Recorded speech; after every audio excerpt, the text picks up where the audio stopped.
Hello YouTube, David T coming straight back at you with another video.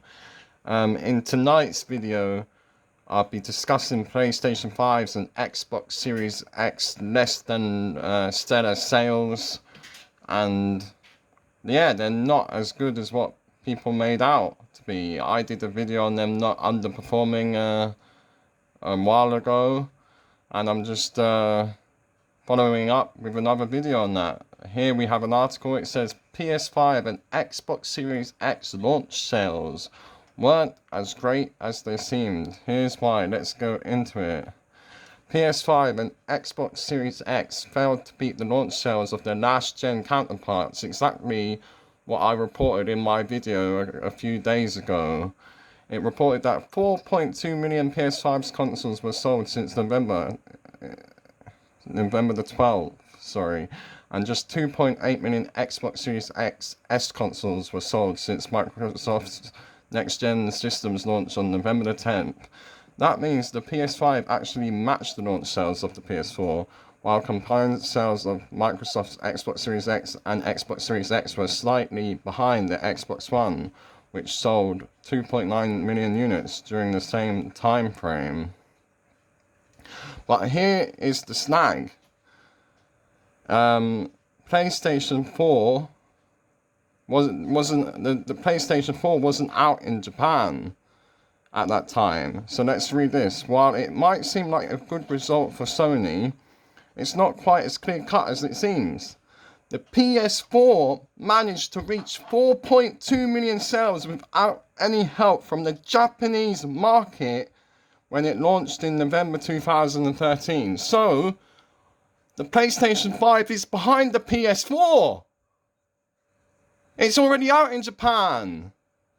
The PlayStation 4 is beating the PlayStation 5. And people tried to argue with me in my last video about this. But I'm 100% right. All the articles, all the websites are agreeing with what I am saying about the next-gen consoles underperforming. Now, the next question I want to ask is how can the PlayStation 5 and Xbox Series X compete with the Nintendo Switch?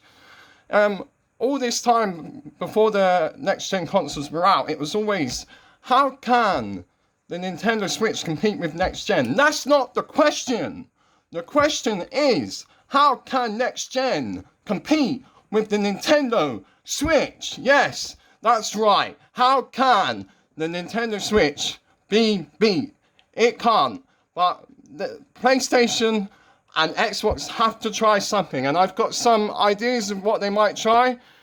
Basically, what I think, their consoles are too expensive. £400, £500 for a console in a pandemic is ridiculous. And this is why they're behind their last-gen counterparts. If they want to compete, they've got to drop that price point to 300, 350.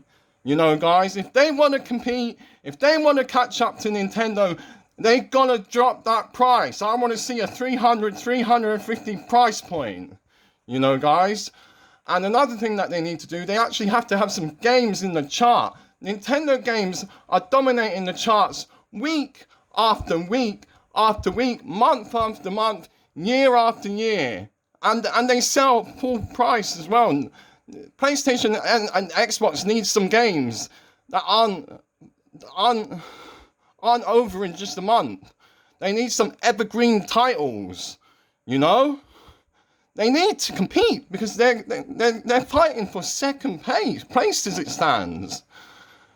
PlayStation and Xbox are fighting for second place as it stands. They need some evergreen titles. They need some titles that sell Animal Crossing, Mario Kart levels, you know, guys. They haven't got any of that. That's what they need to compete with the Nintendo Switch. You know, guys? They haven't got anything at the moment to compete with the Nintendo Switch, and that's the truth. That's why they keep distancing themselves from the Nintendo Switch, because they know they cannot compete. Anyway, this is David T, and my rant about the PS5 and Xbox Series X no sales, and how the Nintendo Switch, the PlayStation 5 and Xbox Series X can't compete with the Nintendo Switch.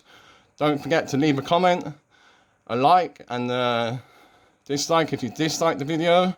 This is David T, logging out.